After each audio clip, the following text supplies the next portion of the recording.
Hello. You are listening to the Grieving Parents Sharing Hope podcast. We are here to walk with parents on their unwanted journey of child loss, guiding them to a place of hope, light, and purpose, not in spite of their child's death, but as a way to honor his or her life. And now, here is your host, author, speaker, and bereaved parent, Laura Diehl. Hi, thank you for sharing a few minutes of your time with me today. I don't know about you, but for me personally, I had not faced any major losses in my life of someone close to me. So I had absolutely no grid for what it was like to grieve any kind of a deep loss. And I know I've shared that a few times and even recently. But because of that, in that sense, I didn't have any expectations. I had no idea of what to expect, or I guess at least that's what I seem to think.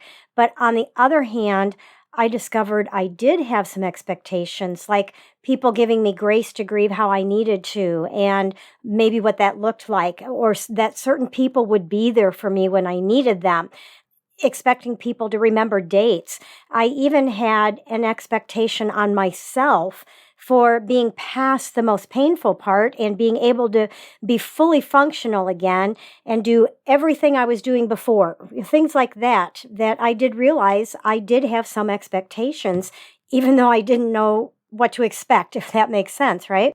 Well, I want to share a few things with you today that were unexpected for me so that either you will be better prepared or maybe it will let you know that these things happen and you are not the only one, so you don't feel quite so alone. Now, I am a parent who took a lot of trips to the gravesite for probably a good year or more. And one day while I was there, the med flight helicopter flew over me. I totally lost it, and I found myself sobbing uncontrollably. Later, I wrote on Facebook about what had happened, and a friend told me that it was a sign of PTSD, post-traumatic stress disorder. And I guess that made sense, since Becca had 3 med flight helicopter rides within the last 18 months of her life. Now, the last year and a half of Becca's life, she had around a dozen ambulance rides because of her heart issues. And so for many, many months after Becca passed, whenever I heard the sirens of an ambulance, I would freeze and I would just panic in my mind and my thoughts would go, where's Becca? And then, of course, there was always the realization of where she was and that this siren was definitely not for her. PTSD is very common for those who've lost a child, and you did not have to be there when your child died. Seeing their body and having that image in our minds is a trauma. Something like just knowing how they died and how our minds run away with something like that causes PTSD. Dealing with traumatic grief and PTSD means there can be a lot of triggers. So how do you get past that? One is through a good counselor who deals with deep grief and loss. And I know for a lot of us, maybe we've tried counseling, or some of us, we know it's like counseling's not going to help because unless you can bring my child back, you can't fix me, right? I know what's wrong with me. But if you really are struggling with some of these major, major triggers, it might be helpful for you to find someone who specifically deals with that kind of a thing, deep grief, loss, traumatic losses, things like that. Some of us do need medication, and I do know of a friend who she cried for 2 years straight. She just couldn't quit crying. And so she did go see someone and get on some medication, and it helped some things reconnect in her brain that had gotten out of whack. Now, I also know that we can go on medication in a way that makes us feel numb and not feel the pain of the grief. But that's not always a good thing. Sometimes we do need that to get through just maybe a few weeks. But as a whole, what that does when we get on medication that keeps us from feeling anything, just numbness, it prolongs the worst of what we have to work our way through, because the only way is to go through the darkness to come out on the other side, as awful as that is. And so some medications, if it's to numb your pain, when you finally do go off from that, and it could be years later, you'll find that you have not done the work of the grief to get through that worst part. And so those are just some things to consider about medication. Now, I recommend personally having some go-tos you can use when those triggers happen, that especially those unexpected triggers and you find yourself caught in that place. And some of these things are maybe songs you can play. Maybe you have a playlist somewhere on YouTube or Spotify or something that you can play that will help take your mind off of the worst of it or whatever triggered you. Maybe Bible verses that you can quote to yourself, or maybe you've printed out a list of verses that will help get your mind set back right again in a good place, or at least a better place. Maybe pictures of beautiful scenery you can look at that will just, the beauty of what you're looking at will just take your mind off of that trigger. Or videos that make you smile or laugh, like silly cat videos or otters playing or fainting goats. That's a good one for me. Just things that will help your mind think of other things, to help your mind make a shift in what you are thinking about. Our minds are an amazing creation God has gifted to us. And too often, we don't realize how much control we really do have in that area of our lives. The input regulates the output, and God made our brains that way in our minds. I want to read just a little something from my book, When Tragedy Strikes. What you focus on is what you will grow. So if you continue to focus on the pain and loss, it will grow until it is ready to consume you and overtake you. But if instead you think about, focus on, and even give thanks for what or who you still have, that is what will begin to grow. And eventually it will bring you out of that deep, dark place. And you may not think so right now, but you can actually get to the place where you celebrate your child's life instead of being stuck in the pain of their death. That's the end of the quote from that book. Now, I wrote this several years before I knew there was an actual science behind this. Now, we know the Bible talks about it, right? But there's actually science behind that. It always amazes me when God says something in His Word and then science catches up with it. And then we know the why. But it's called our RAS filter, RAS, which stands for Reticular Activating System, which I talked about recently in a weekly Word of Hope email. The bottom line is that our minds will find reasons to see what we're thinking about, what you're conscious about. Your subconscious will try to validate that or make sure you pay attention to things around you that will support it. For instance, years ago, this was like back in 2007, I was getting rid of our great big conversion van. We didn't need it anymore, and Becca really had more use of it with her wheelchair and everything, and I just had one child at home. We used to have 5, and so I was getting rid of the conversion van, and Dave decided that it would be fun to get me a Mini Cooper, and I agreed. So there weren't very many Mini Coopers around at that time, but once I decided to get a Mini Cooper, all of a sudden it just seemed like they were everywhere. Now, they weren't everywhere, but it's like I have never, why is everybody getting Mini Coopers now? Well, it's because I was noticing them, because my brain, my conscious brain, knew I was interested in Mini Coopers, and so my subconscious brain would bring that into awareness when my subconscious would see one. If that makes sense. I hope that makes sense to you. So because our minds have to filter out just thousands of pieces of data every second, and our subconscious mind decides what it is that we need to focus on or need to put our attention on or want to put our attention on. So that's what I'm talking about with the RAS filter. The things that we're consciously thinking about, our subconscious is going to try to validate that or make sure you pay attention to things around you that will support the thinking that you're doing. So once again, if we focus on the pain and loss, and that's what we're doing a lot of our time thinking about, it will continue to grow and overtake us, because your RAS filter will look for things that will keep you sucked under. Or if you begin to decide, I'm going to change that, It'll start to look for things like the beauty around you. Maybe you'll begin to start noticing there's a flower here, or the beautiful clouds, or a tree that you just didn't notice before that's just so pretty. Or maybe something that makes you smile or feel a bit of warmth in your heart. Maybe you wouldn't have paid attention to something happening in a store, that you see down the aisle. And now that your mind is starting to decide, you know what, I don't want to be stuck in this darkness. I don't want to keep having these triggers that suck me under. Then you're going to start noticing things that bring you up instead of pull you down. Now, please know that I am not talking about those first 2, even 3 years, especially that first year or two, when we can't help but have our deep and traumatic grief take over almost everything. That's where we are. We just are. I'm talking about when we find ourselves starting to choose where our thoughts and feelings are going to go. Do I want to be a victim and remain being the parent of a child who's died? Or do I want to step beyond that identity and be a parent who is so thankful for my child, even for that short amount of time I had, and honor my child's life with my own life? Now, when I decided to talk on this topic of expect the unexpected, that little bunny trail I just did on what to do about triggers and when you feel like you're getting sucked under, that was unplanned, but it just seemed like someone needed to hear that.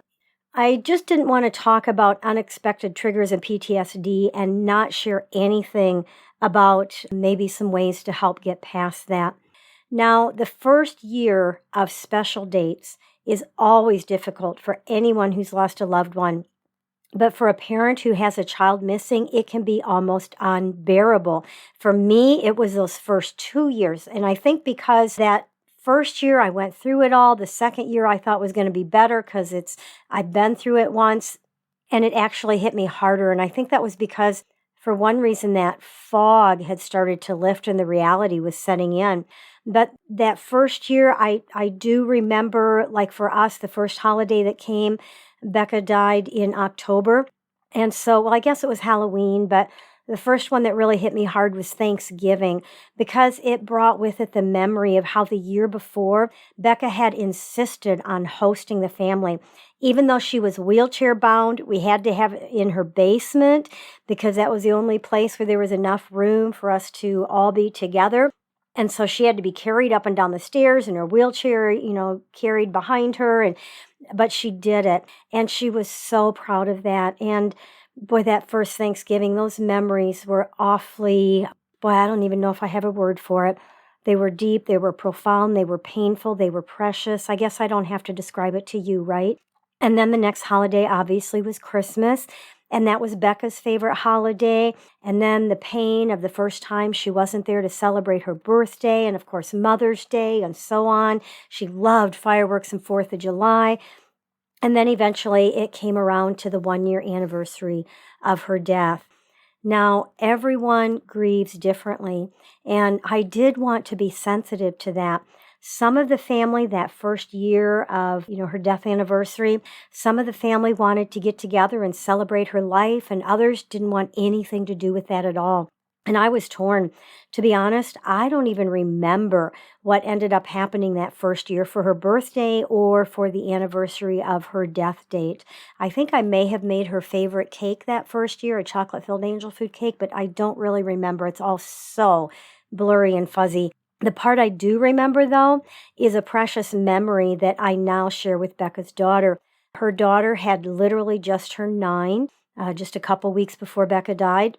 And so that first year on her mom's birthday, she asked me what we were doing for her mom's birthday. And knowing how some of the family didn't want to do anything, I suggested that I come to her school for lunch on that day and bring birthday cupcakes for the two of us. And she was thrilled. And we did that for the next few years until she hit middle school and she didn't want to keep that up. I was disappointed, but I understood that. So another thing that you might not be expecting, let me just kind of tie this into our topic here, is for people around you to forget dates that you will never forget. So please don't expect your friends and family to remember your child's birth date or especially their death date like you do, because you're setting yourself up for frustration and even anger by expecting others to be affected as deeply as you were by your child's death, including remembering the exact dates. That's not a fair expectation to put on the people around you. They may remember, I remember it was this time of year, it was around this holiday, but exact dates, a lot of people are not going to remember that. And so that's one of those, I guess, expect the unexpected, because you kind of think people are going to remember that the way you do, but they just don't. They may remember it and life just gets busy and they meant to call or send a card and they didn't and everything goes past. So just be aware of that and give people around you grace, even people that you thought should remember that date and should, say something. And there's nothing wrong with reminding people, because when it's our child's birthday who's here, we post it, right? Or we get ready for a birthday party or whatever we're doing. There, to me, it's okay to say, hey, my child's birthday is coming up, or hey, my child's death anniversary date is coming up, and I'll probably be a little off kilter, because those are days where we get fuzzy, the triggers hit hard, and so it's okay to give people a heads up and let them know that that date is coming up. Now, one thing I have learned is that there are seasons in all of this. So what worked for us to get through one year may not work for the next year. We could start a tradition for something like their birthday, which goes for several years, and then suddenly, for no reason, it just all seems to fall apart. Expect the unexpected. Take it year by year, and don't be surprised if things change over the years on how you deal with certain dates or events, because you're going to change how you feel about certain things, and those around you will change how they feel. There may come a time where something you used to do that was so important is just no longer a big deal. There may come a time when something is still extremely important to you, but it just doesn't seem important to anyone else. And you're going to have to learn to be okay with that. So do what you need to do to get through each day, each event. Expect the unexpected, realizing that it may change year to year over time as you continue to expect the unexpected on this lifelong journey that you and I are on together. I mentioned how I talked about the RAS filter in a recent email. For those of you who may not know, I have been sending out a weekly word of hope each Wednesday for 7 years now. Now, this email starts with something specific to encourage you, and then I share a resource we have that you might not be aware of or that we're highlighting for the month, and then I let you know what the podcast topic is for a week, and then last of all, I just kind of wrap the email up with a final thought. It is extremely rare for me to send anything else beyond that weekly email, so I don't spam you. We don't give out your email information to anyone. Just like GPS Hope is a safe place for you, so is your email. And when you no longer want to receive the emails, you feel like I'm doing okay and I really don't need this weekly word of encouragement, all you have to do is click the provided link that's at the bottom of every single email that goes out. To start receiving the weekly word of hope, just go to gpshope.org/hope.